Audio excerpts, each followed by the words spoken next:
أكبر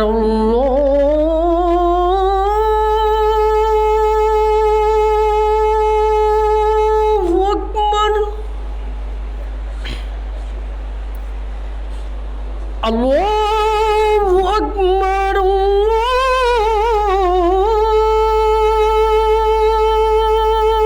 الله أكبر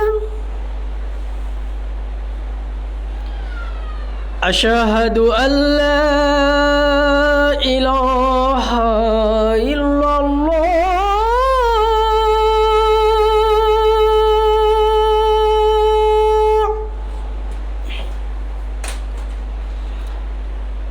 أشهد أن لا إله إلا الله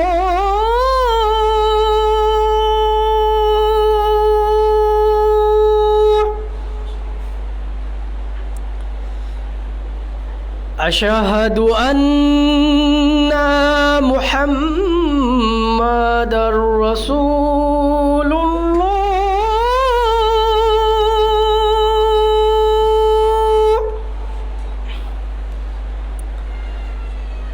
أشهد أن محمدا رسول الله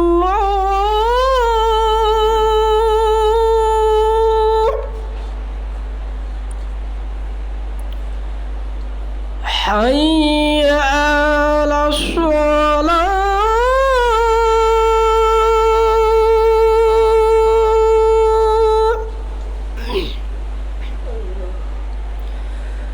حي على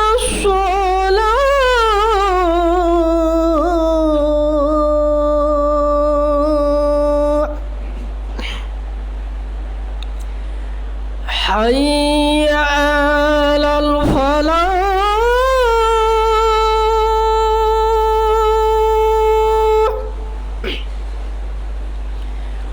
حي على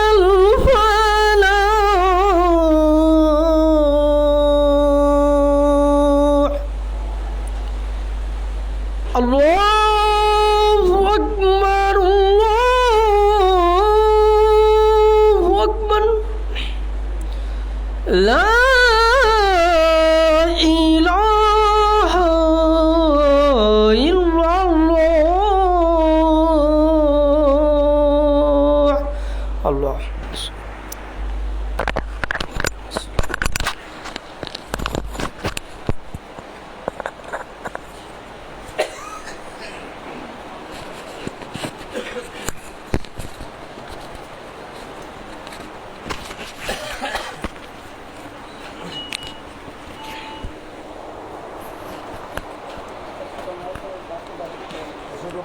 ঠিক করো কনফার্ম করো বড়টা বন্ধ করো বড়টা সুইচ বন্ধ করো বড়টা বন্ধ করো বন্ধ আছে আগে কনফার্ম করো ওটা সালাতের টাইমে করলেও হবে সালাতের টাইমে করে নেবো না এখন কি করবে দেন তো দেন সুইচ দেন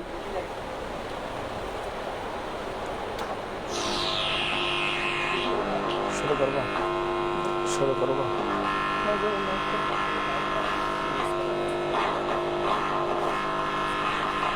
নিচে করলে তো ঈদ হবে না না নিচে করেন আর এটা বাঁকা করে দেন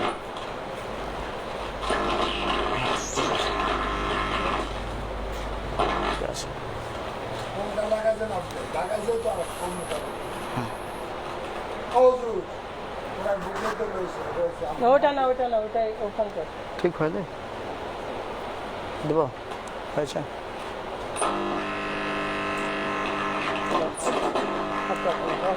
আলহামদুলিল্লাহ আলহামদুলিল্লাহ নাহমাদুহু ওয়া নাস্তাঈনুহু ওয়া নাস্তাগফিরুহু ونعوذ بالله من شرور أنفسنا ومن سيئات أعمالنا من يهده الله فلا مضل له ومن يضلله فلا هادي له وأشهد أن لا إله إلا الله وحده لا شريك له وأشهد أن محمدا عبده ورسوله الذي أرسله بالحق بشيرا ونذيرا وداعيا إلى الله بإذنه وسراجا منيرا أما بعد فإن خير الحديث كتاب الله وخير الهدي هدي محمد صلى الله عليه وآله وأزواجه وسلم وشر الأمور محدثاتها وكل محدثة بدعة وكل بدعة ضلالة وكل ضلالة في النار أما بعد فأعوذ بالله من الشيطان الرجيم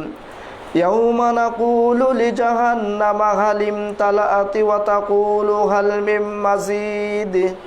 وأزلفت الجنة للمتقين غير بعيد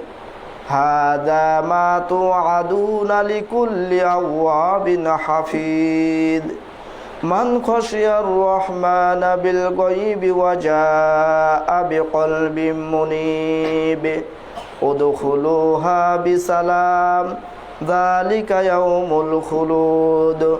لهم ما يشاءون فيها ولدينا مزيد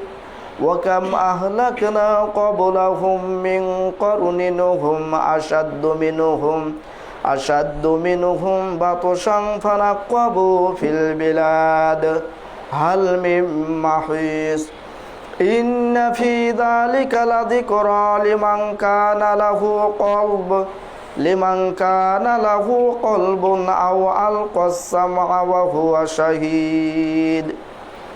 أما بعد فقد قال الله تعالى في كلامه المجيد وفرقانه الحميد أعوذ بالله السميع العليم من الشيطان الرجيم بسم الله الرحمن الرحيم وأتموا الحج والعمرة لله وقال النبي عليه الصلاة والسلام بني الإسلام على خمس شهادة أن لا إله إلا الله وأن محمدا عبده ورسوله وإقام الصلاة وإيتاء الزكاة والحج وصوم رمضان أو كما قال عليه الصلاة والسلام الحمد لله প্রশংসা মাত্রই সে মহান রব্বুল আলামিনের জন্য যিনি আমাদিগকে বিভিন্ন মাসগুলাত বিভিন্ন ব্যস্ততাকে উপেক্ষা করে এই মসজিদে আসার সুযোগ করে দিয়েছেন সে আল্লাহ তাআলার শাহী দরবারে শুকরিয়া আদা পড়ছি আলহামদুলিল্লাহ। অতঃপর শত সহস্র দুরূদ ও সালাম বর্ষিত হোক সাইয়্যিদুল মুরসালিন খাতামুন নবিয়্যিন রহমাতুল আলামিন আখিরি জামানার পয়গম্বর জনাবে মুহাম্মদ রাসূলুল্লাহ সাল্লাল্লাহু আলাইহি ওয়াসাল্লামের প্রতি আমরা সকলেই পড়ি সাল্লাল্লাহু আলাইহি ওয়াসাল্লাম। কুল মুমিন মুমিনাত মুসলিমাত ভাই ও বোনদের রূহের মাগফিরাত কামনা করি যারা ইহজগৎ ত্যাগ করে পরলোক গমন করেছেন তথা আলামে বারজাকে অবস্থান করতেছেন আল্লাহুম্মা আমিন। সম্মানিত সমবেত মুসল্লিবৃন্দ, আজকে আপনাদের সামনে আলোচনার আলোচ্য বিষয় আমাদের প্রতিটা কর্মে আমরা যদি আল্লাহর জিকিরের সাথে কাজ করি তাহলে সে কাজটা আমাদের জন্য সহজ হালকা হবে। এই বিষয়ে প্রাথমিক পর্যায়ে কিছু আলোচনা করে আমাদের অনেকের টাকা পয়সা রয়েছে অথচ হজ আমরা করি না, ওটাকে একটা বাইরের বিষয় মনে করে থাকি। এই বিষয়ে কিছু আলোচনা পেশ করবে ইনশাআল্লাহ। আল্লাহ রাব্বুল আলামিন তিনি মানুষ সৃষ্টি করেছেন। তিনি আদম আলাইহিস সালাতু ওয়াস সালামকে নিজ হাতে তিনি সৃষ্টি করেছেন। কিয়ামত পর্যন্ত আর কোনো মানুষ তিনি নিজ হাতে সৃষ্টি না করে তিনি পদ্ধতি চালু করেছেন পিতামাতার মাধ্যমে। এই পৃথিবীতে কিয়ামত পর্যন্ত মানুষ আসতে থাকবে, কিন্তু মানুষের আসার পথটা যদিও হয় পিতামাতার মাধ্যমে, কিন্তু মানুষের চলাফেরার গতিবিধি সব কিছু চলবে আল্লাহ রাব্বুল আলামিন এর দেওয়া নির্দেশ মোতাবেক। আপনি যতদিন পর্যন্ত বালেগ হননি, যতদিন পর্যন্ত আপনার উপর শরীয়তের বিধান, শরীয়তের নির্দেশ দেওয়া হয়নি,